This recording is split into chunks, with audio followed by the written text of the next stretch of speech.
নমস্কার, আদাব। বংশ ডেইলি ব্লগসে সবাইকে স্বাগতম জানাচ্ছি। আশা করি সবাই ভালো আছেন।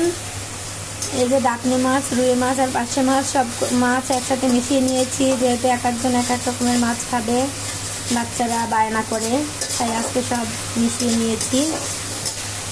দিয়েছিলাম জিরা ফোড়ন আর পেঁয়াজ মরিচ ভালো করে ভেজে নিয়েছি। দিয়েছি একটু জিরা বাটা আর লবণ আর হলুদ, আর এখন দিয়ে দিব একটু ধনিয়া গুঁড়ো।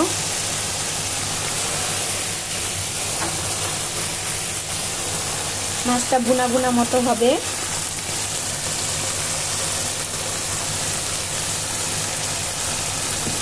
চাইলে কেউ একটু শুকনো ঝালও দিতে পারেন, শুকনো ঝাল দিলে কালারটা একটু সুন্দর আসবে। এই যে মশলাটা কষানো হয়ে গেছে, দেখুন তেল ছেড়ে দিয়েছে। এবার একটু জল দিয়ে দিব, তারপরে ঝোলটা ফুটে উঠলে মাছগুলো দিয়ে আর এই যে ধনিয়া পাতা কুচি দিয়ে নামিয়ে পরিবেশন করব গরম ভাতের সাথে। অনেক মজাদার হয়।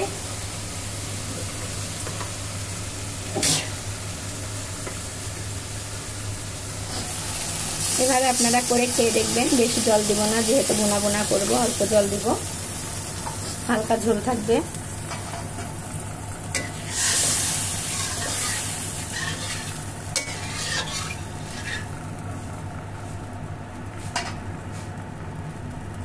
এবার ঝোলটা ফুটে উঠলে মাছগুলো দিয়ে দিব।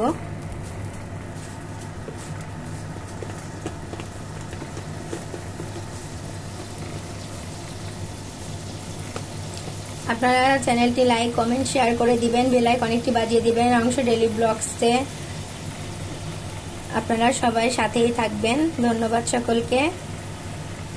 নিত্য নতুন ভিডিওতে আপলোড দিব, চলে যাবে। সবাই চ্যানেলটি সাবস্ক্রাইব করে রাখবেন। আমার আরেকটা পেজ আছে, গল্প কথায় মৌরায়, ফেসবুক পেজ মৌসুমী দত্ত, আর ক্লথিং বিজনেসের একটা পেজ আছে সপ্তপদী। আপনারা সবগুলোতেই সাথে থাকবেন। ধন্যবাদ সকলকে। ভালো থাকবেন, সুস্থ থাকবেন। আবার চলে আসব নিত্য নতুন আরেকটা ভিডিও নিয়ে। ততক্ষণ ভালো থাকুন, সুস্থ থাকুন। শুভকামনা রইল সবার জন্য।